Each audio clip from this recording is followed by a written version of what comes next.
used to strangle us as well. I was scared to death. I was terrified that I might die. I've actually seen some guys accidentally, how funny is that? Accidentally kill their girlfriends during a sex because they were choking them that hard. I'm going to beat you.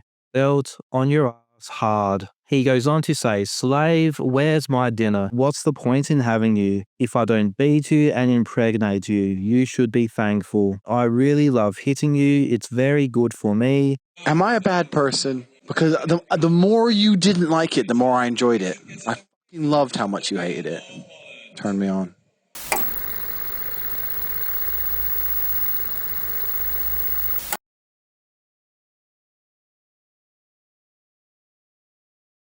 Three weeks. Andrew Tate couldn't even last 3 weeks in the United States without getting in trouble again for allegedly violently assaulting a woman. This comes after the news that Tate's now ex-girlfriend, Bri Stern, filed a police report and a lawsuit alleging that Tate had violently strangled her during sex and beat her over the head to the point of concussion. In this video, we'll get into everything we know so far and why this should have never been allowed to happen on American soil. But first, the production of these videos is made possible by all of your support. You can help by subscribing and joining us on the road to 10,000 subs. You can also join as a member or buy Gadget a coffee. The links are in the description.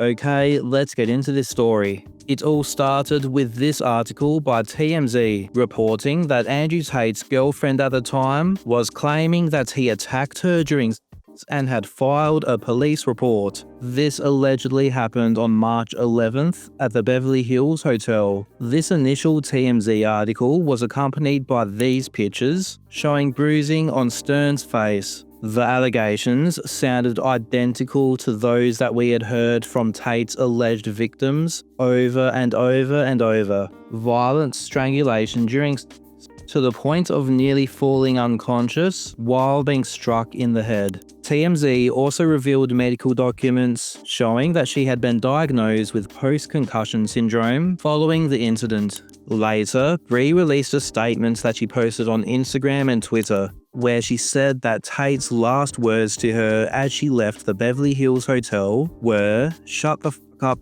bitch. You will never backtalk me. You are my property." Later, she posted this thread to Twitter, which featured this video of her showing her injuries, clearly in distress.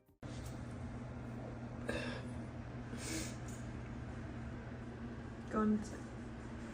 What do I do?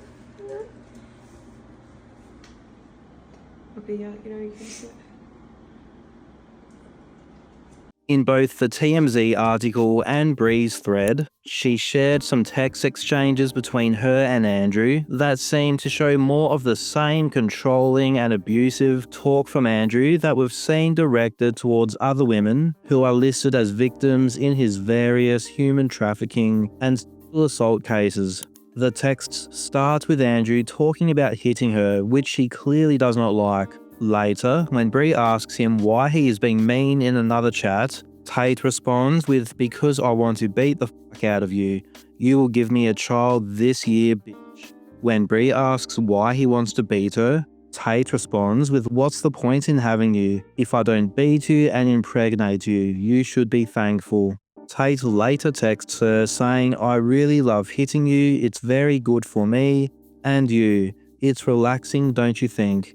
If you are seeing these texts and thinking that they don't look realistic or like something Andrew would say, you are mistaken. As an example, here are some texts between Andrew and Mary Doe, who is one of the victims listed in the human trafficking case in Romania. These texts are in evidence, verified as authentic, and their legitimacy has not been questioned by Tate's lawyers in court. Here, Tate says to Mary Doe, "I'm going to beat you.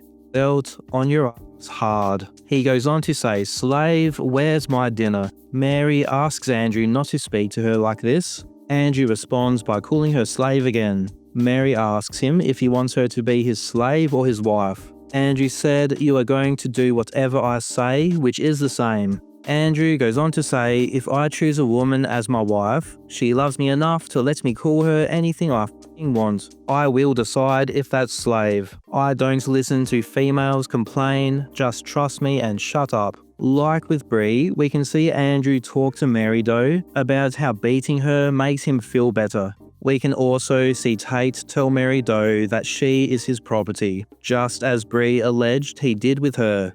I could show much more. These are just examples from one of the victims in the Tate's human trafficking cases. But how you see Tate talk to Bri Stern in these text exchanges is how he talks to the women who have been under his control for some time. And of course, the likes of Tate can't keep these women under their control if they are nothing but this cruel.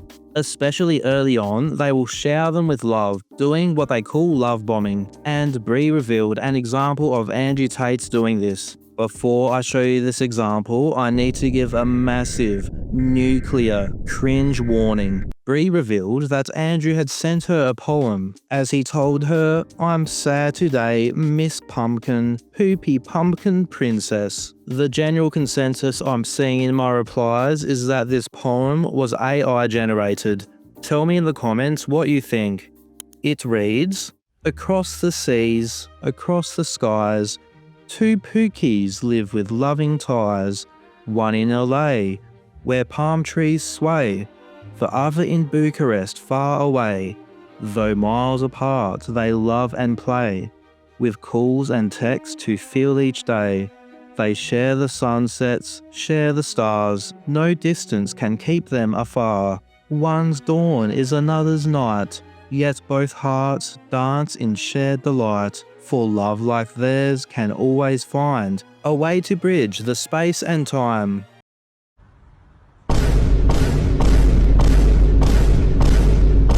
That is brutal. Of course, in the wake of this news and the article by TMZ, Andrew Tate's camp denied the claims of Bri Stern, which was revealed in this follow-up article by TMZ, where Tate's legal team told TMZ, Andrew Tate vehemently rejects this outrageous allegation and will relentlessly pursue legal action against anyone involved in spreading this blatant falsehood. Watch out, looks like the alpha male is going to sue some more Twitter accounts. Shortly after, news broke that Bri Stern had not only filed a police report against Andrew Tate, but had now filed a lawsuit. Represented by infamous lawyer Tony Busby, who's known for representing the individuals who are suing Diddy, Bri Stern filed a lawsuit against Andrew Tate for sexual assault and battery, gender violence, negligence, intentional infliction of emotional distress, and she has applied for a temporary restraining order against Tate. The lawsuit goes into more details of the allegations against Tate, which get very dark. Bri alleges that during what started as consensual intercourse, Tate began choking her and she started crying and begging him to stop. Instead, Tate started choking her harder and harder, making her nearly lose consciousness. She alleges that as Tate used one hand to choke her, he used the other to beat her repeatedly in the side of the face and the top of the head. She says that while Tate was doing so, he told her repeatedly that if she ever crossed him, he was going to kill her. There's one thing that immediately stands out about these allegations. They are identical to what other women have been alleging that Andrew Tate did to them since 2012. Tate's go-to method of violent strangulation during at times accompanied by beating women in the side of the head, has been something that women have been telling the police that Tate has been doing to them for over a decade, dating back to Tate's time living in the UK. Were there any other instances where there was physical abuse? He used to strangle us as well.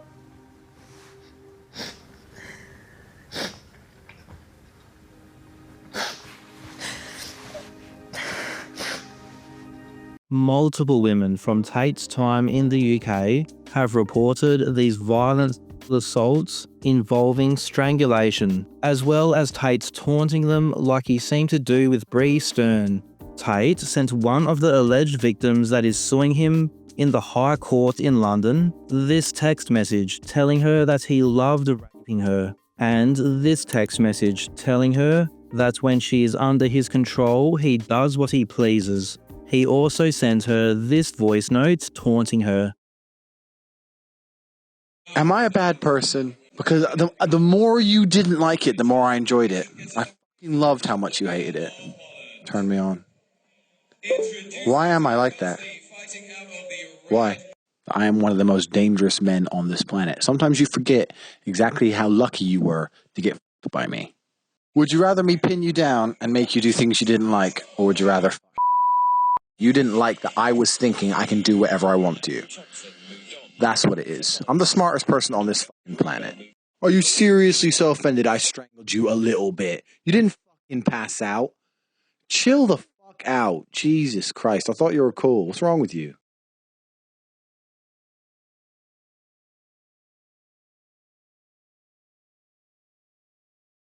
Allegations of these violent assaults involving strangulation have followed Tate since he moved to Romania. Here is an allegation from one of the listed victims in the Romanian human trafficking case that is identical to the testimony of Bri Stern, hitting the victim in the head with one of his hands while choking her with the other. The 15-year-old child that Andrew is charged for raping was recorded on a wiretap conversation, telling a friend that while Andrew, who was in his mid-30s at the time, was anally raping her, he choked her until she fainted and slapped her twice so she came to.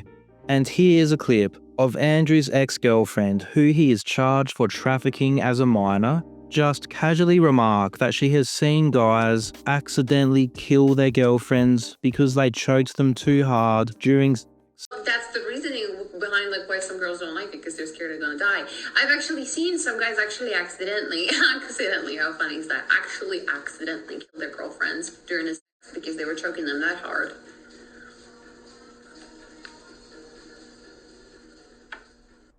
So you can see why those of us who are familiar with Andrew Tate's various criminal and civil cases around the world were unfortunately thoroughly unsurprised by the nature of the allegations we heard from Bri Stern. And just to add some absurdity into the whole thing, Andrew Tate's bumbling lawyer Joseph McBride decided to make a fool of himself by inserting his bald head into this situation. McBride told TMZ that Bri Stern's post-concussion syndrome diagnosis amounts to a kid going into a nurse's office at school and saying their stomach hurts. He said the diagnosis is not based on blood tests and is very subjective. Bri's attorney, Tony Busby, gave a response to TMZ which treated McBride's comments with the respect they deserved, saying that's the type of ignorant stupidity I would expect to spew from his idiotic mouth. I'm not in the business of responding to fools. Throughout this lawsuit, there's a number of things that I found notable. At one point, Bri mentions that during one of her trips to Romania, Tate told her that Decot was looking to add her to the list of victims in their human trafficking case, which would forbid him from having contact with her, unless she recorded a video statement denouncing herself as a victim. She says that Tate then told her to make statements indicating that she believed that Tate possessed a kind and loving disposition towards women. It's not completely clear if Decot were really investigating Bri Stern as a potential victim of Tate, or if he just told her this to manipulate her into making positive videos for him. Bri alleges that Tate told her that they would soon live together in Miami, that he was going to make her do OnlyFans again, but this time she was going to show her pussy on camera and give him all the money. If true that Tate intended to recruit her under false pretenses of a romantic relationship, move her to a different city, put her in a house, have her produce pornographic content and take all of the money, this would suggest that Tate intended to sex traffic her and never shuts down his sex trafficking ring. Bri Stern spoke to NBC News about this whole situation. Talk to me about what was going through your mind in that moment. I was scared to death. I was terrified that I might die. Stern saying in the lawsuit what started as consensual sex in the early hours of March 11th turned more violent as she begged Tate to stop. Stern's attorney, Tony Busby, also providing NBC News with these photos, not in the lawsuit, alleging they show the initial bruising on her face. The lawsuit saying she was later diagnosed and treated for post-concussion syndrome.